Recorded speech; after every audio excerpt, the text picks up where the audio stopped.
Hello and welcome to Gold and Silver Assets. It's Sunday the 15th of March 2020. Well, it's certainly been a crazy week in the markets with massive 10% one-day drops in some indices. And of course the precious metals and miners were dragged down as well. And so one of our viewers asked if now was the time to jump into gold, silver and the miners. So let's start by looking at gold in US dollars on the weekly scale. And last week we basically ended the week as a massive red candle. In fact, it's one of the largest candles we've seen in years. There's been a lot of volatility in recent weeks, and so as you can see here that we had a green candle, then a red candle, then a bigger green candle and an even bigger red candle. And that kind of volatility and toing and froing up and down can be very difficult to analyse, and as you probably saw in the previous weeks, I did have some difficulties trying to work out what was going on here. Now, we also have had this long-standing channel lines that we've drawn, and that enabled us to give us some downside targets, which we spoke about previously. And it seemed like it was taking a lifetime to reach there, but we finally reached our first target. And so that first target was at $1,500. And this week we pretty much touched it. I think we were about $5 short of that, but I think that's pretty good. And of course the other target that we were looking at was around the $1,420 level just over here. Now, I've also said for a long time that this red line is our line in the sand, and I would only become bearish if we go below the red line, so that's approximately the $1,360 level. And looking at the RSI, this is just something that I've been playing with recently, and we were talking about this upward sloping trend line in the RSI, and that had actually broke late last year. Now, one of the things I've learned from this, you see, if we go back from the 2017 to 2018 line, again, that was quite a good indicator of further downside. But the interesting thing here is that we got a big retest of that, and as a result price went up quite substantially in terms of the gold price. And so that's one of the interesting things to note, is that we had this bearish divergence here, but because it kind of failed to significantly pierce that upwards trend line, it did go through it just a couple of times but came back down again.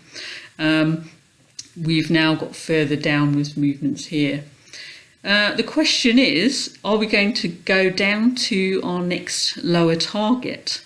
And one of the other things that we could do, again, I don't know how valid this is, but if we join these lines, we've had a break of that as well. And so that just makes me suspicious. What I wonder is going to happen is that we might well consolidate around here before making the next move. But let's see what happens. This isn't a hard and fast rule. It's not a perfect indicator, but let's see. And let's look at gold in US dollars on the daily scale. And in last week's video, we spoke about how gold could possibly go higher. However, there was long-standing overhead resistance from back towards 2012 time. But I also said that this lower channel should act as support if we are to continue higher. And that support actually broke, and boy did it break. Not only did it break that support, it actually went through the support that was lower down. So from this upward sloping channel line, and so we broke $1,560 and then went down to the center of the channel. So as a result, looking at this, I wonder if this is actually a double top here, and that has actually confirmed over here. So what could happen next? Well, if that is a double top, that would give us a target of around this 1420 kind of level. And I would think price would consolidate first before actually making its next move. How high could it bounce up in the meantime? I would be looking at this channel as serving as overhead resistance, but it might not even reach that high. So let's move on to looking at silver in US dollars on the daily scale. And last week we spoke about how price was struggling against overhead resistance over here, and we had some long wicks over there, and of course gold actually just completely gave up and it absolutely plummeted. Not only did it hit the lower channel line that we'd drawn a while ago, it paused there briefly, but very briefly, and just smashed right through that line, and now it's hit our red support line, and that's a long-term support line which I'll show you on the weekly scale. So the big question is this the bottom? And remember that I'd spoken of this 1480 US dollar silver price for a while now, and I had originally thought that that was the target, but it's very difficult to know if this is the bottom or not. There's no signals on the chart that's going to tell us that. This has certainly been a very, very strong red candle. If we are to bounce up from here, then really what we need to do is see if this overhead resistance causes any issues there. So let's have a look at the silver price in US dollars on the weekly scale. And as I said, we've got this long-standing red line that we had drawn. It's not a perfect red line though, because I would have liked to have seen a touch here at this 2016 time point here, which we didn't get. So actually that low was around the 1360 kind of level. So what are the options here? I had originally thought that we might be having a triangle that was forming, a very long-term triangle, but remember we have hit that line. So one possibility is that this is indeed the bottom, in which case we would expect price to move back up again, and I would think that breakout would occur at some point as soon as it breaks above around the $19.50 level. But there are a couple of other options that we need to keep in mind. So my thoughts were, well, what if it does break below this? Then what are the kind of targets and indications of where this is going? Now, I don't think that this is super bearish. I don't think we're going to go down to $8 or lower in terms of silver price. So one possible option is by connecting the recent highs and then cloning that line to form a channel by joining the lows underneath. And if that is indeed a channel that's forming, then we would expect a target, if it does hit that lower trend line, of around $11.60. But it does seem rather low, doesn't it?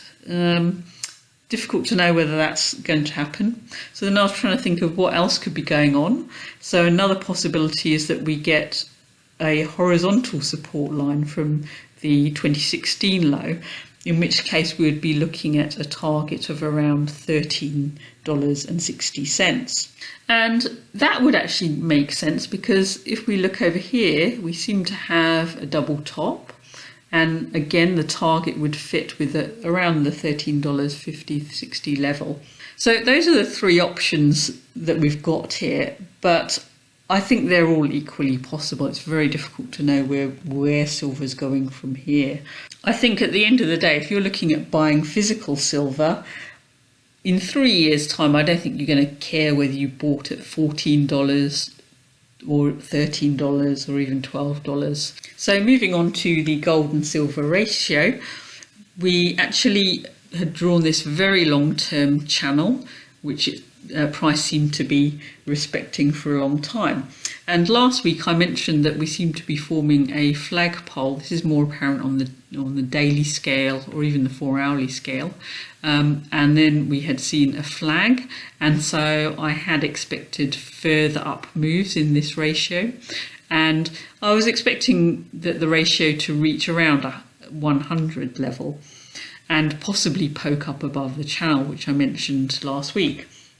But I wasn't expecting it to happen so quickly. We actually blasted through the top of the channel, and at the moment we're about 103 ratio. Now, there's absolutely no reason why this can't go higher. These are kind of historically high levels. The gold-silver ratio has been above 100 in the past, but remember, it hasn't stayed there for very long. So I think this is only a temporary rise in the ratio. I think it could potentially go as high as around the 110 level before it comes back down through the channel. And I think we would be in a full-on precious metals bull market if we go below a gold-silver ratio of 80, which is below the channel line. So moving on to the miners, this is the chart of GDX on the weekly scale. And we had an absolutely astonishing week here. This is one of the largest red candles that, again, we've had in many years. And this would have shocked a lot of people. In previous videos, we had talked about the possibility of this being a double top, which then confirmed last week. And I had also spoken about this gap that was around the 21, 22 kind of level. And that gap was what was making me wary. And we also had this idea that we were forming this potentially long-term ascending triangle. Well, the double top did confirm and made its target. The gap was well and truly closed, but we actually broke through the bottom of that potential upward sloping trend line as support. And so we need to have a rethink about what's going on here. So the next target would actually be the lows that we saw back in 2016. So that's around the 13 level. And we'd therefore be thinking, well, this is a double bottom. I think at the moment what's happening is that we've broken below this support line, and then price may well go up to retest it before coming down again. Moving on to the GDXJ on the weekly scale, and again we have a similar story with the junior miners. They got hammered down as well, and as I expected, they were hammered down even more than the majors were. In fact, this candle hit pretty close to the 2016 lows, so that would have been a big shock to a lot of people there. So again, we've discounted the triangle theory, but is this going to be a double bottom? So actually, are these levels going to level out here before moving up? And that may well happen. The other possibility is that we got a little bit further downside. That could occur if we draw these channel lines. But it could go even lower. We could go into the single figures with the GDXJ. There's no reason why that can't happen. Although I wouldn't expect it to go to zero, because miners are absolutely essential.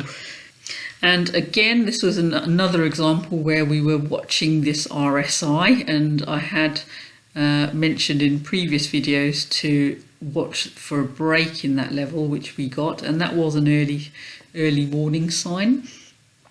And we're now approaching the oversold level, but we still got room down there. So further down moves are indeed possible. So moving on, a few people have asked me about individual mining stocks, and because of my location, I'm mainly focused on miners that are on the Australian Stock Exchange. And so I'm not sure how relevant that is because, you know, I've got viewers from all over the world there, and so some of these are going to be very difficult to access. So I don't really go into individual miners very much. This is a chart of Resolute Mining Limited, which is on the ASX, and I'm purely showing this for illustration purposes. Now, I don't own this mining stock, and it's certainly not a recommendation, and I don't know the fundamentals very well. I've just basically been following this for the last couple of years, just out of interest, really. And the reason that I found this very interesting is that on the daily scale, this is actually on the weekly scale, so you can't see here, but on the daily scale, there was a gap before this big run up at 26 cents, and then it made this massive run up to $2.30 roughly.